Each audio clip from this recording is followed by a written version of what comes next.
फैगौ 20 आरो 21 जानुवारियाव खुंजागोन दुलाराय बाथौ गौथुमनि 13थि 3 बोसोरारि जथुम्मा सनितपुर जिल्लानि मणिराम रतन लेरिला कसारी गोसोखां फोथाराव साननैनि हाबाफारिजों खुंनो लानाय बे जथुम्मानि थाखाय थागथियारि खालामनाय हाबाफारिया दानिफ्रायनो गोख्रोङै सोलिगासिनो। बे जथुम्माखौ गोजोनै आरो जाफुंसारै खुंफुंनो हानायनि थाखाय बाथौ आरज खालामदों बाथौ धोरोमारि सिबियारिफ्रा।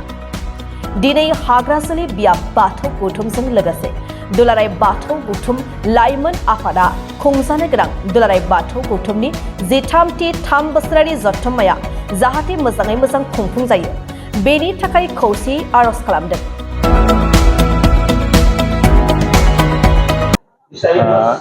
गिबियावनो दिनैनि बे गोथार मंगलबार सानाव नोंथांमोननि चेनेलनि दारै गासै नायगिरिफोरनिसिम आंनि गोसो गोरबोनि खुलुमनायखौ आं जासिग्रोदों।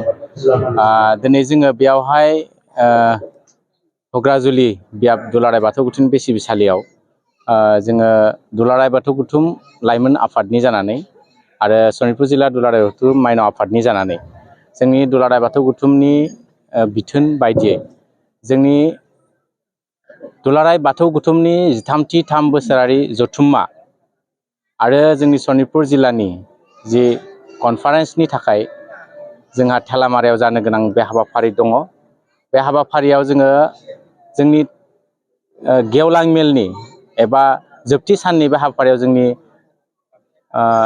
जोंनि भारतनि हम मिनिस्टार बा नखर मन्त्रि अमित शाह बिथांखौ जोङो हांख्रायनानै लाबोगोन आरो बै बिथांनि सिगाङाव जोंनि बाथौखौ जोंनि बाथौनि जि थामोनथा एबा जोंनि बाथौखौ जोङो रेजिस्टार्ड जेनेरेल अफ इन्डिया RGIनिसिम मोनहैनो थाखाय जों मोनसे गौमा आरजनि हाबाफारि लादों।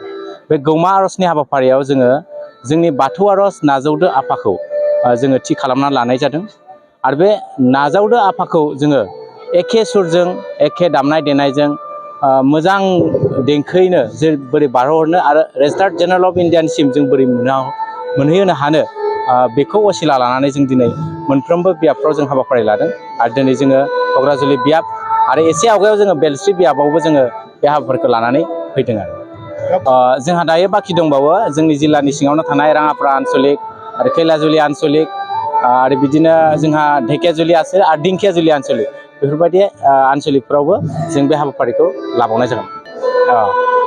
बेयो जोंनि थाखाय जोबोद मोनथिनो गोनां आरो जोङो बेखौ मोननो गोनां जोंहा मोनसे हाबाफारि बियो हम मिनिस्टारा जिहेतु फैगोन जोंनि बाथौखौ माने रेजिस्टार्ड खालामनायनि खोथा बा बाथौइजम मोनहोनायनि खोथा बेवहाय जोंनो मोनसे सुबिदा लानानै फैगोन। बिनि थाखायनो जोंनि बाथौआरिफोरखौ जोङो बुंनो फैदों जे जेरैखि जाया by hook and by crook जोङो मोनफ्रोमबो न'खरनिफ्राय सासे बाहागो लानांगोन आरो हानायफोरा सासेनिख्रुइ बांसिन बाहागो लानांगोन। बेयाव गारि जेरै बाइक साइकेल आरो टाटा मबाइलानो जा ट्रेक्टरानो जा जायखिजाया थांलाय फैलाय बे राहाफोरखौ लानानै जोङो बे हाबाफारियाव बाहागो लानांगोन आरो जोङो जोंनि 50,000नि मोनसे टारगेट लादों बेखौ जोङो जाफुंनायाव जोङो बयनिबो जों हेफाजाब नागिरनानै जों बे आनसलिकफोराव गिदिंनाय जादों। बेयाव गोबां सिबियारिफोरनि गोबां सुबुंफोरनि गुबुन धोरोमारिफोरनि बा रायजो राजाफोरनि गेजेराव माने बेयो जादोंखि जोंनि अक्ट'आ जोंनि 13थि 3 बोसोरारि जथुम्माया माने 4, 5, 6, 7 जानो गोनांमोन नाथाय बियो माखासे टेकनिकेल प्रब्लेमनि थाखाय बियो 7, 8 आरो 9आव मोनसे थि जाफिनदोंमोन। खिन्थु मोनसे खोथा आरोबाव दायो मोननैसो कारन बे खोन्थाहरबाय जे अमित शाहनि थाखायनो माने बे प्रग्रामा आरो साननैसो साननि थाखाय फावसयफिनसिगोन।